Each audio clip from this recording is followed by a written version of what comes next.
Whether you are new to loom knitting or you've been at it for a while, understanding yarn weights is a huge factor in how your project is going to turn out. Even if you are a pro at crochet or needle knitting, all those weights, types of yarn, and especially trying to buy online is a serious recipe for disappointment.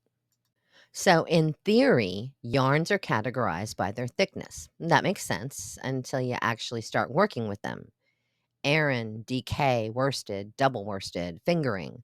What does all of this mean? And more importantly, how's it going to work with your project? What loom should you use with it? And that's why you need this video. I cannot tell you how many times I ended up with something completely unusable for the project I was planning. It's super frustrating and costly. But stick around because I'm going to share a super easy trick with you at the end of this video that helps me a lot. And our first yarn weight is 0. So the first weight is what is called lace weight. It is really too fine for loom knitting. So leave this yarn to fiddly crochet work. Yarn weight number 1 is also known as superfine, sock, fingering, or baby, although many types of yarn are referred to as baby. So this yarn will only work on an extra fine loom of 3/8 inch or less, and a 1/4 gauge loom would be even better. Here is one of my favorite fine gauge looms, and the link is in the description to find it on Amazon. And always, all of my other products I personally use, you'll find on the description. Next up, we have number 2 weight, which is also known as fine, sport, baby. Told you they use that one a lot. And once again, this is an appropriate yarn for an extra fine or fine gauge from a 1/4 to up to a 1/2. This yarn weight is good for lightweight hats, shawls, and baby clothes. Now we have yarn weight number 3, which is also known as DK or light worsted. Well, what the heck does that mean? The term DK and worsted originated in the United Kingdom. Back when all yarn was handmade, yarn used to be sold in plies, kind of like toilet paper today, like 2-ply, 4-ply. Eventually, DK became the most common yarn weight in England. But now DK just means a number 3 weight, not literally double anything, but it is still best on a finer gauge loom. Up next is weight number 4. As this is the most common, it is a good regular gauge loom yarn, like a 5/8 inch. And this weight also goes by regular worsted and Aran. Well, what are these names? Worsted, a village in England, became famous in the Middle Ages for producing a new smooth, strong wool yarn.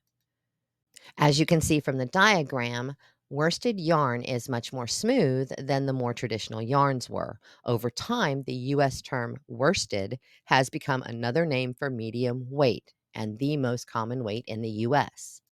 So, Aran and worsted are basically synonymous. Now, of course, it isn't this simple because you may end up with slightly different thicknesses depending on the brand, but it's a good rule of thumb. And you will see both terms, especially since many yarn websites are located in the UK. Now, yarn 5 weight is not one I deal with a lot. I typically move from 4 to 6. It is known as bulky or chunky. This yarn is best on a 5/8 inch or a 3/4 inch loom. And let's move on to my favorite, yarn weight number 6. This is just a yummy yarn weight for winter scarves, hats, and depending on your knitting pattern, it can be used for blankets, afghans, and throws. Also known as super or extra chunky, you'll want an extra large gauge loom, or you can use the trick I do here and skip pegs. Last in the yarn weights is 7 and up, but of course, we're not finished yet because I still have that tip to share with you, so be sure to stick around. This is the jumbo yarn category. It's mostly known for arm knitting or finger knitting. And while both of these methods have been around for centuries, they've become super popular lately. You would need a loom that either allows you to remove pegs or skip several pegs on a large gauge loom. or you can check out these new jumbo knitting looms. They come up to 60 inches, they're foldable and made to work with jumbo yarns. And yes, I did just buy one. Okay, so there you have it. That's your basic thumbnail guide to all the different types of yarn weights that are out there. I'm going to do another video on explaining what all these different things mean that are on the side of the panel of yarn, because that's all confusing as well. But one of the reasons that I did this video is because, and the tip I have to share with you is that not all yarns from all manufacturers are created equal. I know, shocking, but true. So the reason that I tell you that the video of the numbers on the backs of the yarn is just basically a good rule of thumb, but not necessarily true all the time, is because of the following. And here are just a few examples. I could have pulled out many, many more, but I didn't want to bore you to death. You're going to get the picture pretty quickly. So as you can see, this is a 3 on that scale. And as you can see, and this is some of it right here. As you can see, and I buy a lot of yarn from this company and in this brand. But this is also a 3, if you can see that. But when you look at the actual yarn, there is no way that these are equal. It's just not happening.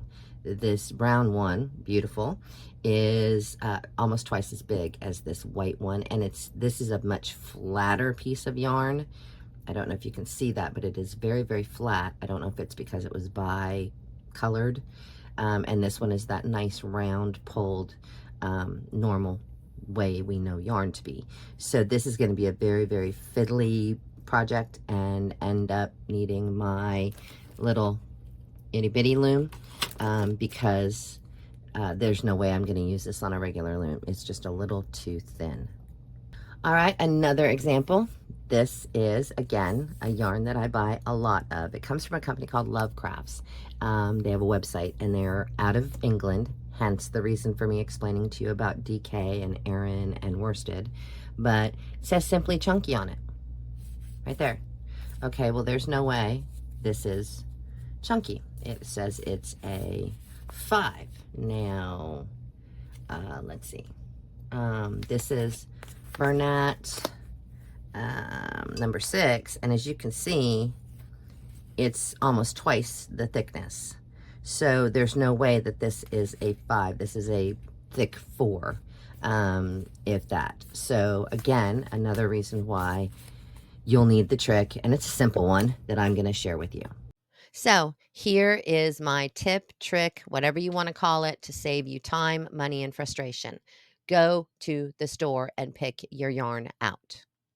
This allows you to test the softness, because even skeins that are labeled soft aren't always soft, the color, and the weight of the yarn for yourself.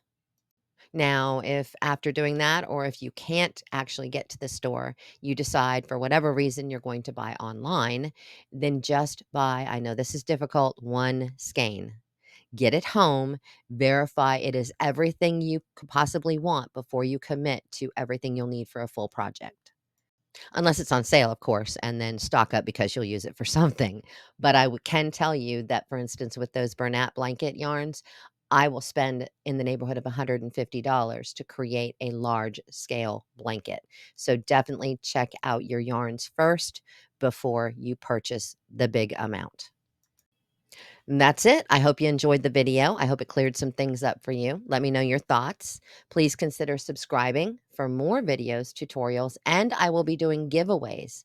And remember to stay hooked on loom knitting.